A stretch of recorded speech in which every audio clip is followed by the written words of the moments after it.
দেশ বিদেশের ব্যবসা বাণিজ্য আর অর্থনীতির সব খবর নিয়ে আমন্ত্রণ ওয়ালটন স্মার্ট ফ্রিজ বিজনেস রিপোর্টে। ব্যবসায়ীদের অতি মুনাফার লোভ অস্থির করে তুলেছে ভোগ্যপণ্যের বাজার, অভিযোগ এফবিসিসিআইয়ের। ক্যাসিনো কাণ্ডে ৮ ব্যক্তির ৩১০ কোটি টাকা পাচারের প্রমাণ পেয়েছে সিআইডি। টাকা গেছে দুবাই, সিঙ্গাপুর, থাইল্যান্ডে। ঢাকা চট্টগ্রাম এক্সপ্রেসওয়ে প্রকল্প বাস্তবায়ন থেকে সরে এসেছে সরকার, নির্মিত হবে সার্ভিস লেন। এমন সব খবর নিয়েই আমাদের আজকের আয়োজন। পেঁয়াজের দাম বৃদ্ধির পেছনে অসাধু ব্যবসায়ীদের কারসাজি ছিল। এজন্যই শুল্ক কমানোর ঘোষণা দেওয়ার সাথে সাথেই কেজিতে ১৫ থেকে ২০ টাকা দাম কমেছে পেঁয়াজের। রোববার ভোগ্যপণ্য ব্যবসায়ীদের সাথে মতবিনিময়কালে এমন মন্তব্য করেছেন ব্যবসায়ীদের শীর্ষ সংগঠন এফবিসিসিআই সভাপতি জসিমউদ্দিন। তিনি বলেন, কিছু ব্যবসায়ীর অতি মুনাফার কারণে বাজারে নিত্যপণ্যের দাম বাড়ছে। এ থেকে বিরত থাকতে ব্যবসায়ীদের প্রতি আহ্বান জানিয়েছেন তিনি। গেল এক মাস ধরেই অস্থিরতা চলছে পেঁয়াজের বাজারে। সরকারি সংস্থা টিসিবির হিসেবে এক মাস আগেও প্রতি কেজি দেশি পেঁয়াজের দাম ছিল ৪২ থেকে ৪৫ টাকা। ২ সপ্তাহের ব্যবধানে সেই দাম ৭৫ টাকায় পৌঁছে যায় ভারতের বেঙ্গালুরুতে বন্যায় ফসল নষ্টের খবরে। পরিস্থিতি সামাল দিতে গেল সপ্তাহে পেঁয়াজ আমদানির শুল্ক ৫ ভাগ কমানোর ঘোষণা দেয় জাতীয় রাজস্ব বোর্ড। আর এতে মুহূর্তেই পেঁয়াজের দাম কমে যায় কেজিতে ১৫ থেকে ২০ টাকা। কমছে কেন? বার্মার থেকে পেঁয়াজ হঠাৎ করে ঢুকছে, আমাদের ট্যাক্স কমানোর আগে আগেই ঢুকে গেছে, ঢুকার লগে লগে দাম কমে গেছে। কাঁচামালের ধর্মই এটা আমাদের, আমদানি হলে দাম কমে যাবে, আমদানি কম হলে দাম বেড়ে যাবে। আজকে ঘোষণা করলো সরকার ট্যাক্স কমে যাবে, আজকেই ১৫ টাকা কমে যাওয়া, তার মানে কি? There is a problem, there is a problem.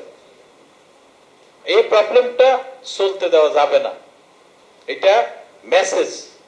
পর্যাপ্ত মজুদ থাকার পরও ১৪৫ টাকায় বিক্রি হচ্ছে সয়াবিন তেল। বছরের ব্যবধানে দাম বেড়েছে ৪০ ভাগের বেশি।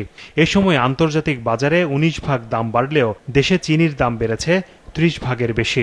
এছাড়া চাল, শাকসবজি, মুরগিসহ সব পণ্যের দামই সাধারণ মানুষের নাগালের বাইরে। এর জন্য কিছু অসাধু ব্যবসায়ীর অতি মুনাফা প্রবণতাকে দায়ী করেছে এফবিসিসিআই। আমরা আগের দিনে দেখছি চাইল ১ কেজিতে ২ টাকা ৮ আনা ৪ আনা প্রফিট করতো, এখন দেখা যায় চাইলে ১ কেজিতে ৫ টাকা প্রফিট করে, ৬ টাকা আপনার রিটেল এবং আপনার হোলসেলের মধ্যে ৫০০ টাকার ডিফারেন্স হয়ে যায়। বিভিন্ন মার্কেটে বিভিন্ন রেট। এই যে অরাজকতাগুলো হচ্ছে, যে যার ইচ্ছা মতো করছেন, যে যেভাবে ইচ্ছা মতো, এটা করতে দেওয়া ঠিক হবে না, এটা ঠিক না। তবে ব্যবসায়ীরা বলছেন, দেশে ভোগ্যপণ্যের চাহিদা এবং যোগানের তথ্যের গরমিল, বিদ্যুৎ বিল, ট্রেড লাইসেন্স ফি বৃদ্ধি সহ বিভিন্ন কারণে বাড়ছে পণ্যের দাম। গত বছর আমরা যখন করোনার সময় খুব খারাপ অবস্থানে ছিলাম, সারা দেশের ব্যবসা বাণিজ্য, দোকানপাট বন্ধ ছিল। প্রধানমন্ত্রী ঘোষণা করছে যে বিদ্যুতের সারচার্জ দিতে হবে না। আমরা গেলাম, বিদ্যুতের সারচার্জ সহ ওরা নেবে, সারচার্জ মুকুব হবে না। আমাদের দেশের লোক সংখ্যা কতটুকু, প্রয়োজন কতটুকু, সঠিক আপনি দেখেন আছে কিনা। তারপরে এত লোক সংখ্যা, আপনার একটু ঘাটতি হতে পারে, শর্ট হইতে পারে, তখন আমরা যদি সেটা আগের থেকে আপনার রিকভার করি, তাহলে আমাদের জিনিসগুলি সঠিকভাবে হয়। ব্যবসায়ীদের এসব সমস্যা নিয়ে সরকারের সাথে আলোচনা করা হবে বলে জানিয়েছে এফবিসিসিআই। সরকারকে যে আমাদের শাহাদাত হোসাইন, বিজনেস রিপোর্ট, মাছরাঙা টেলিভিশন। এদিকে পাইকারি বাজারের থেকে খুচরা পর্যায়ে পণ্যের দরের ব্যবধান ১০ টাকার বেশি হলে ব্যবস্থা নেওয়া হবে বলে জানিয়েছেন বাণিজ্যমন্ত্রী টিপু মুনশি। রোববার রাজধানীতে এক আলোচনায় অংশ নিয়ে সাংবাদিকদের প্রশ্নের জবাবে তিনি একথা বলেন। জানান, বিদ্যমান বাজার পরিস্থিতিতে নিম্ন আয়ের ভোক্তাদের স্বস্তি দিতে টিসিবির কার্যক্রম বাড়ানো হচ্ছে। আমাদের ভোক্তা অধিকার আছে, সরকারের বিভিন্ন এজেন্সি আছে, এবং আপনারা যারা সাংবাদিক আছেন, আপনাদের ইনফরমেশন পেলে আমরা আরও অ্যাক্টিভ হতে পারবো। এটা লজিক্যাল না। আমরা মনে করি শ্যামবাজার থেকে ১০-১২ টাকা বৃদ্ধির মধ্যেই সারা বিক্রি হওয়া উচিত। দূরত্ব বিবেচনা করে আরও ২-৩ টাকা, এটা কোনো অবস্থাতেই ৫৫ টাকার বেশি হওয়া উচিত না। যদি ৪০ টাকায় শ্যামবাজারে বিক্রি হয়, এই ডিফারেন্সটা আমরা দেখব। ক্যাসিনো কাণ্ডে গ্রেফতার হওয়া যুবলীগের বহিষ্কৃত নেতা ইসমাইল হোসেন চৌধুরী সম্রাট, খালেদ মাহমুদ ভূঁইয়া সহ ৮ ব্যক্তির বিরুদ্ধে অর্থ পাচারের প্রমাণ পেয়েছে পুলিশের অপরাধ তদন্ত বিভাগ সিআইডি। প্রাথমিকভাবে মোট ৩১০ কোটি ৮০ লাখ টাকা পাচারের খোঁজ মিলেছে। এর বড় অংশই গেছে সিঙ্গাপুর, থাইল্যান্ড আর দুবাইয়ে। নুরুন্নাহার উইলি রিপোর্টে বিস্তারিত। রাজনীতির আড়ালে ক্যাসিনো ব্যবসা থেকে শুরু করে চাঁদাবাজি, অবৈধ কর্মকাণ্ডের এক সাম্রাজ্যই যেন গড়ে তুলেছিলেন সম্রাট। যুবলীগ থেকে বহিষ্কার আর সরকারের ক্যাসিনো অভিযানে আটকের পর থেকে শুরু হয় তার অপরাধ আর অবৈধ সম্পদের খোঁজ। প্রায় 2 বছরের সেই তদন্তে সম্রাটের বিরুদ্ধে 232 কোটি 37 লাখ টাকা পাচারের প্রমাণ পেয়েছে সিআইডি, যার পুরোটাই গেছে সিঙ্গাপুরে। রমনা থানার ওই মামলায় আরও অভিযুক্ত করা হয়েছে আরেক যুবলীগ নেতা আনামুল হক আরমানকে। বিদেশে কারা অর্থ পাচার করতেছে সেই বিষয়ে হাইকোর্ট জানতে চেয়েছিলেন। সেই ক্ষেত্রে সিআইডির পক্ষ থেকে একটা তালিকা প্রদান করা হয়েছে, যেটা পুলিশের আইজিপির মাধ্যমে আমরা রাষ্ট্রপক্ষ পেয়েছি। আমরা এটা অ্যাফিডেভিটও করেছি, সামনে শুনানির সময় আমরা এটা হাইকোর্টে সাবমিট করব। অ্যাটর্নি জেনারেলের কার্যালয়ে পাঠানো সিআইডির তদন্ত প্রতিবেদন অনুযায়ী যুবলীগের আরেক বহিষ্কৃত নেতা খালেদ মাহমুদ ভুঁইয়া থাইল্যান্ড, সিঙ্গাপুর আর মালয়েশিয়ায় টাকা পাচার করেছে। তার পাচার করা অর্থের পরিমাণ 8 কোটি 83 লাখ টাকা। সিঙ্গাপুর আর মালয়েশিয়ায় প্রায় 25 কোটি টাকা পাচার করেছেন বহিষ্কৃত ward commissioner Mominul Haque Saeed.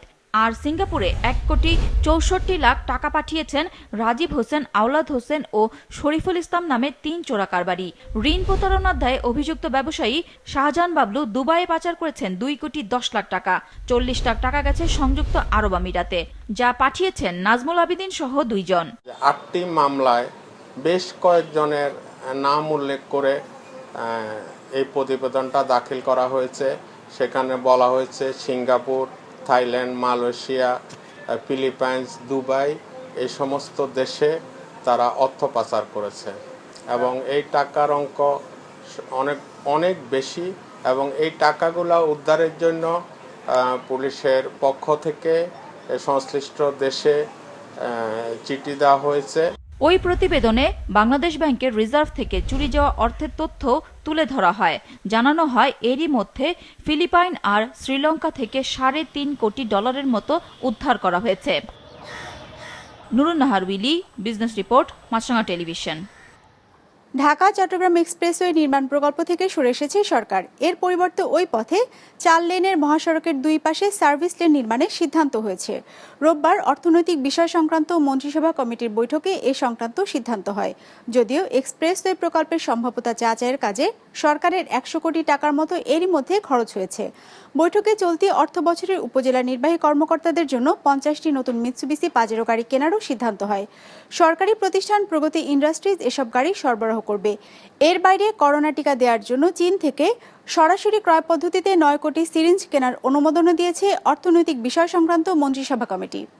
China ছাড়া এখন এই মুহূর্তে এই বিপুল সংখ্যক সিরিঞ্জ সাপ্লাই দেওয়ার মতো কারো নেই, সেই ধরনের ক্যাপাসিটি নেই। এই জন্যই সরাসরি যাওয়ার কারণ হচ্ছে যে আপনার সময়কে যতটুকু সংক্ষিপ্ত করে নিয়ে আসা যায়, কারণ একদিকে আপনার কোভিড নিয়ন্ত্রণ করতে হচ্ছে এবং ভ্যাকসিন চলে আসবে, কিন্তু আপনার যদি সিরিঞ্জ না থাকে তাহলে তো আপনি ভ্যাকসিন দিতে পারবেন না। এই জন্যই হচ্ছে সরাসরি ক্রয় পদ্ধতিতে নিয়ে আসা হচ্ছে।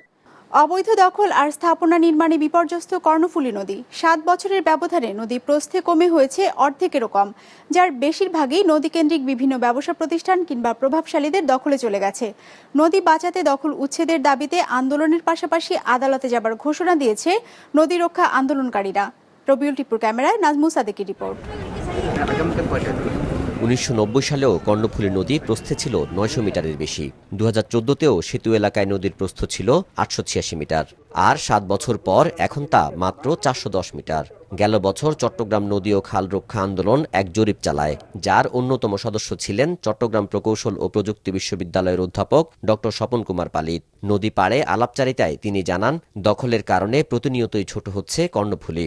নৌকা নিয়ে প্রস্থটা মেপেছি, বর্তমানে আছে প্রায় 410 মিটার থেকে 480-68 এইরকম, মাঝে মাঝে কম, মাঝে মাঝে একটু বেশি, তবে 500-র উপর একটাও পাই নাই। তার মানে আরএস অনুযায়ী ছিল এটা প্রায় 981 মিটার বা কোনো কোনো জায়গায় 950 মিটার। তো বাকিটুক কি হলো? বাকিটুক নিশ্চয়ই দখল হয়ে গেছে। জেলা প্রশাসনের 2015 সালের হিসাব অনুযায়ী কর্ণফুলী পাড়ে অবৈধ স্থাপনা 2181টি। 2016-তে সব উচ্ছেদের নির্দেশ দেয় আদালত। গত বছর জেলা প্রশাসন ও পরে বন্দর কর্তৃপক্ষ পৃথক উচ্ছেদ চালিয়ে কিছু জায়গা দখলমুক্ত করে থেমে যায়। এখন নদী ভরাট করে ফের গড়ে উঠেছে ঘর, বস্তি, পাকা অবকাঠামো সহ নানা স্থাপনা। তার সাথে বন্দরের ইজারা দেয়া নদীর জায়গায় নির্মিত হয় ফিশারি ঘাট ও বরফ কল।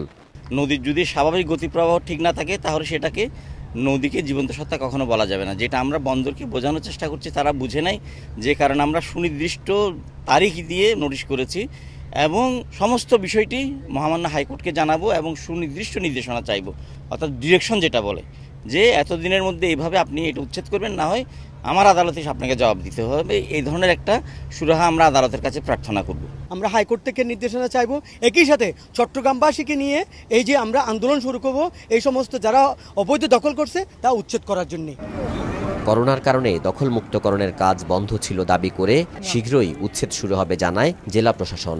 যেহেতু এখানে অনেক বড় বড় স্ট্রাকচার রয়েছে, এগুলো ভাঙতে গেলে হেভি ইকুইপমেন্টসের প্রয়োজন, অনেক সংস্থার ইনভলভমেন্ট রয়েছে।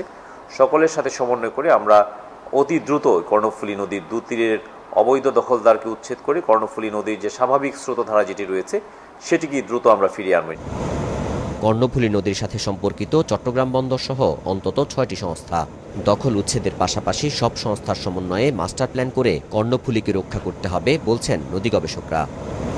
নাজমুল সাদিকি, বিজনেস রিপোর্ট, মাছরাঙা টেলিভিশন।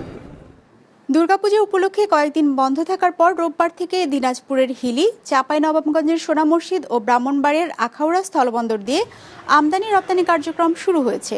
রোববার এসব বন্দর থেকে মাছ ও রডসহ বিভিন্ন পণ্যবাহী ট্রাক ভারতের উদ্দেশ্যে ছেড়ে যায়।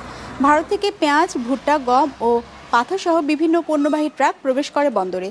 দুর্গাপূজা উপলক্ষে বন্দরের আমদানি রপ্তানি কার্যক্রম বন্ধ ছিল, তবে স্বাভাবিক ছিল দুদেশের পাসপোর্টধারী যাত্রীদের পারাপার।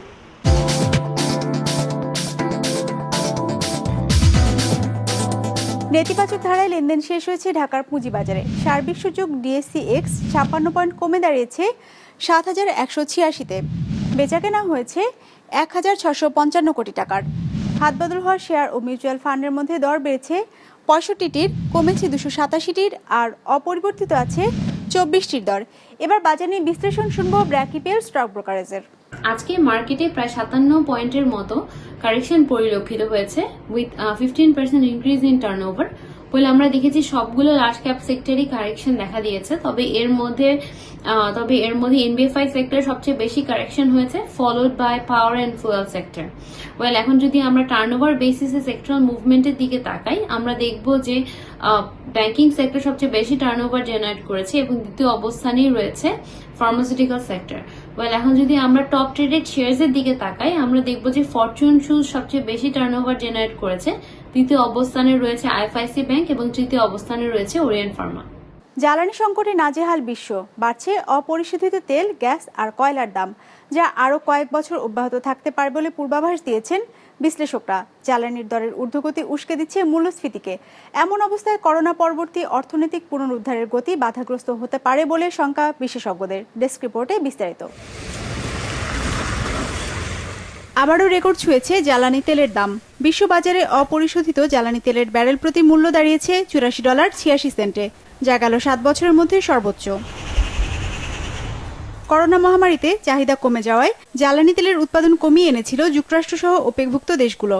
ভাইরাসের প্রকোপ কমে আসায় আবারও গতি ফিরতে শুরু করেছে অর্থনৈতিক কর্মকাণ্ডে, যা বাড়িয়ে দিয়েছে জ্বালানি তেলের চাহিদা। কিন্তু সেই চাহিদার তুলনায় সরবরাহ কম থাকায় বাড়ছে পণ্যটির দর। বাড়তি চাহিদার কারণে তেলের দরের এই ঊর্ধ্বগতি আরও কয়েক বছর চলতে পারে বলে পূর্বাভাস দিয়েছে যুক্তরাষ্ট্রভিত্তিক বিনিয়োগ ব্যাংক গোল্ডম্যান স্যাক্স। আর চলতি বছরের শেষ নাগাদ ব্যারেল প্রতি তেলের দাম $90 পর্যন্ত উঠতে পারে বলেও জানিয়েছে প্রতিষ্ঠানটি। তেলের দাম বাড়ার প্রভাব পড়েছে গ্যাসের দামেও। হিসেব বলছে 1 বছরের ব্যবধানে ইউরোপে প্রাকৃতিক গ্যাসের দাম বেড়েছে 600%। আসছে শীত মৌসুমে যা আরও বাড়তে পারে বলে আশঙ্কা বিশ্লেষকদের। যুক্তরাষ্ট্রের বাজারেও এক যুগের মধ্যে সর্বোচ্চ পর্যায়ে পৌঁছেছে গ্যাসের দাম। ইউরোপে গ্যাসের পাইকারি মূল্য 2023 সালের আগে স্বাভাবিক অবস্থায় নাও ফিরতে পারে বলে সতর্ক করে দিয়েছে ডাচ ব্যাংক NBA AMRO। গ্যাসের বাড়তি চাহিদা মিটিয়ে বাজারকে স্থিতিশীল রাখতে উৎপাদন বাড়ানো হবে বলে জানিয়েছেন রাশিয়ার প্রেসিডেন্ট ভ্লাদিমির পুতিন। তেলের মতো গ্যাসের বাজার বিশেষ করে ইউরোপে এখনো স্থিতিশীল এবং অনুমেয় নয়। গ্যাসের দাম শুধুমাত্র উৎপাদকদের উপরই নির্ভর করে না, ভোক্তা দেশগুলো এখানে বড় ভূমিকা পালন করে। এখন বিশ্ব অর্থনৈতিক পুনরুদ্ধারের এই পর্যায়ে আমার দেশ গ্যাসের বাজার স্থিতিশীল রাখতে কার্যকর পদক্ষেপ নেবে। তেল আর গ্যাসের মতোই অস্থির হয়ে উঠেছে কয়লার বাজারও। চলতি বছর এ জ্বালানি পণ্যটির দর বেড়েছে 200%। এমন পরিস্থিতিতে এশিয়া ও ইউরোপ জুড়ে প্রায় সবগুলো দেশের সরকারের প্রধান এজেন্ডায় পরিণত হয়েছে জ্বালানি নিরাপত্তা নিশ্চিতকরণ। ইতিমধ্যে জ্বালানির দরের প্রভাব পড়তে শুরু করেছে সাধারণ মানুষের ওপর, বাড়ছে মূল্যস্ফীতি। এ থেকে ভোক্তাদের সুরক্ষিত রাখতে প্রণোদনা ও ভর্তুকির মতো জরুরি ব্যবস্থা গ্রহণের কথা ভাবছে ইউরোপীয় ইউনিয়নভুক্ত দেশের সরকার প্রধানরা। চলতি সপ্তাহে নির্ধারিত এক সম্মেলনে এ বিষয়ে সিদ্ধান্ত নেওয়া হতে পারে। বিজনেস রিপোর্ট, মাছরাঙা টেলিভিশন। দর্শক, আমাদের যে কোনো পর্ব নিজেদের সুবিধাজনক সময়ে দেখতে সাবস্ক্রাইব করুন বিজনেস রিপোর্টের অফিসিয়াল ইউটিউব চ্যানেল। ফেসবুক পেজে লাইক দিয়ে আপডেট থাকুন ব্যবসা বাণিজ্যের আলোচিত সব ঘটনা সম্পর্কে। আর আপনাদের মতামত জানান কমেন্টস আর ইনবক্সে। আজ এটুকুই, বিদায় নিচ্ছি, ভালো থাকবেন।